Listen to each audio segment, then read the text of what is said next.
తెలంగాణలో గతేడాది జరిగిన అసెంబ్లీ ఎన్నికల్లో బీఆర్ఎస్ ఓటమితో ఇప్పుడు కాంగ్రెస్ జోష్ ముందు బీఆర్ఎస్ బీజేపీ పార్టీలకు ఊహించని షాక్లు తగులుతున్నాయి. ఒక్క ఓటమిని భరించలేని కారు పార్టీ నేతలు కొందరు హస్తంగుటికి చేరారు. మరికొందరు పార్టీ కార్యక్రమాలకు దూరం అవుతున్నారు. ఒకప్పుడు బీఆర్ఎస్ సీట్ ఇస్తే చాలనుకున్న నేతలు ఇప్పుడు ఆ పార్టీ తరపున లోక్సభ ఎన్నికల్లో బరిలో దిగడానికి వెనకడుగేస్తున్నారు. అగ్రనేతలు సైతం పోటీకి వెనకాడుతున్నారు. కేసీఆర్ బీఆర్ఎస్ నేతలకు సీటు కన్ఫర్మ్ చేసినా వారు బరిలో ఉండే పరిస్థితి లేదు. ఈ సందర్భంలోనే పార్లమెంటు ఎన్నికల ముందు బీజేపీ ఎమ్మెల్యే ఏలేటి మహేశ్వర్ రెడ్డి ఆసక్తికర కామెంట్స్ చేశారు. మంత్రి కోమటిరెడ్డి వెంకటరెడ్డితో పాటు మరో 5 మంత్రులు తమతో టచ్లో ఉన్నారని ఏలేటి తెలపడం ఇప్పుడు తెలంగాణ రాజకీయాల్లో హాట్ టాపిక్గా మారింది.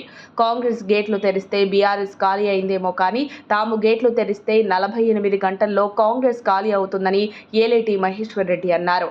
దమ్ముంటే తమ పార్టీ ఎమ్మెల్యేలను టచ్ చేయాలని కాంగ్రెస్ నేతలకు బీజేపీ ఎమ్మెల్యే ఏలేటి మహేశ్వర్ రెడ్డి సవాల్ విసిరారు. షిండే పాత్ర పోషిస్తానని కేంద్ర మంత్రి నితిన్ గడ్కరీతో కోమటిరెడ్డి చెప్పారని పేర్కొన్నారు.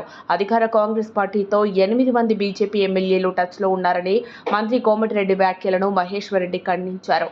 మంత్రి కోమటిరెడ్డి తమ్ముడు రాజగోపాల్ రెడ్డి బీజేపీకి టచ్లో ఉన్నాడో లేడో తెలుసుకోవాలని కోరారు. గత బీఆర్ఎస్ పాలనలో జరిగిన అవినీతిపై సీబీఐ చేత ఎందుకు విచారించడం లేదని మహేశ్వర్ రెడ్డి నిలదీశారు. రంజిత్ రెడ్డి భూములపై ఆరోపణలు చేశారు. తర్వాత పార్టీలో చేర్చుకుని పక్కన కూర్చోబెట్టుకున్నారు. కాళేశ్వరం ప్రాజెక్టుపై సీబీఐ విచారణ ఎందుకు చేయించడం లేదని ప్రశ్నించారు.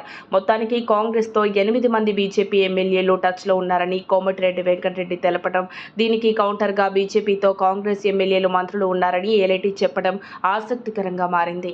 అయితే ఎవరు ఎవరికి టచ్లో ఉన్నారో, ఎవరు ఏ పార్టీలోకి జంప్ అవుతారో లోక్సభ ఎన్నికల ముందు లేదంటే ఫలితాల తర్వాత తేలిపోనుందని విశ్లేషకులు అభిప్రాయపడుతున్నారు. ఒకవేళ బీజేపీ ఎమ్మెల్యేలు కాంగ్రెస్ తో టచ్ లో ఉన్నది వాస్తవమే అయితే కిషన్ రెడ్డికి మరో భారీ ఎదురుదెబ్బ పడటం ఖాయమేనని తెలుస్తోంది.